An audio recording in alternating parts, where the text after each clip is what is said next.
Okay, so our next question is a radioactive nucleus decay by two different processes. The half life for the first process is 10 seconds and that for the second is 100 seconds. Okay, the effective half life of the nucleus is close to, and this question is asked in JEE 2020. Options आपको दे रखे हैं, just you can see guys. Okay guys, let's see the solution. बहुत ही simple question है, कोई बड़ी बात नहीं है। तो हमें यहाँ पे टी हाफ का इफेक्टिव वैल्यू चाहिए। क्लियर, मतलब हाफ लाइफ का इफेक्टिव वैल्यू तो कैसे मिलेगा बेटा, एक बात याद रखना, जो हमारे पास डिके कांस्टेंट होता है, समझ रहे हैं ना, effective decay constant that is equal to sum of all decay constant lambda 1 plus lambda 2 plus lambda 3 plus dead as so on. ठीक है, यहाँ पे दो ही हमें हाफ लाइफ दे रखा है, तो उसी अकॉर्डिंग अपन दो ही क्या लिखेंगे, डिके कांस्टेंट का सम लिखेंगे, राइट।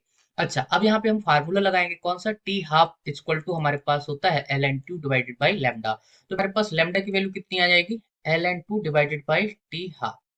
क्लियर है, तो ये चीज यहाँ पे हो जाएगी। अब ये क्या करना है बेटा, यहाँ पे आपको जस्ट वैल्यू सब्स्टिट्यूट करना है। तो हमारे पास एल एन टू तो एज इट इज रहेगा, ठीक है, और नीचे कितना हो जाएगा आपके पास, टी हाफ का इफेक्टिव वैल्यू लेना है बेटा यहाँ पे। क्लियर है, और यहाँ पे मैं जस्ट लिख रहा हूँ बेटा L N two divided by यहाँ पे मैं टी वन, और यहाँ पे L N two divided by T two. Clear है, ये चीज मैं आपको यहाँ पे लेके चल रहा हूँ। अब यहाँ पे बेटा देखो, दोनों साइड से एल एन टू कॉमन है तो कैंसिल हो जाएगा, तो ये मैं हाफ हटा के सीधा सीधा टी इफेक्टिव लिख रहा हूँ बेटा। ठीक है, अब इतना समझ लेना, टी इफेक्टिव इक्वल टू यहाँ पे एक बटा टी वन प्लस एक बटा टी टू।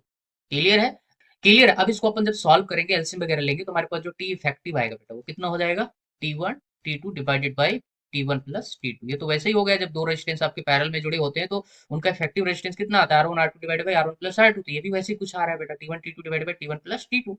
ठीक है, so यहाँ पे हमें जो, यहाँ पे हमारे पास t one equal to 10 second है, और टी टू इक्वल टू आपके पास यहाँ पे कितना है, 100 सेकंड। ठीक है, वैल्यू सब्स्टिट्यूट करेंगे तो टी इफेक्टिव जो हमारे पास निकल के आएगा दैट इज 10 मल्टीप्लाई 100, और नीचे कितना हो जाएगा 110। क्लियर है, तो ये चीज यहाँ पे निकल के आएगी। अब जस्ट यहाँ पे एक जीरो निपट जाएगा, तो ऊपर बचेगा सीधा 100 और डिवाइडेड बाई 11। ठीक है, तो हमारे पास यहाँ पे 9 पॉइंट समथिंग आपका 99 समथिंग आंसर आएगा। तो आपको देखना है किसके क्लोज ये आंसर जा रहा है। ठीक है, तो अप्रोक्सीमेट आपका 9 सेकंड जो यहाँ पे हो जाएगा, क्योंकि ऑप्शन जो है इंटीजर में दे रखे हैं। ओके, सो और answer he second is the correct answer. ठीक है, सो आई होप यार आपको सोल्यूशन क्लियर हो गया।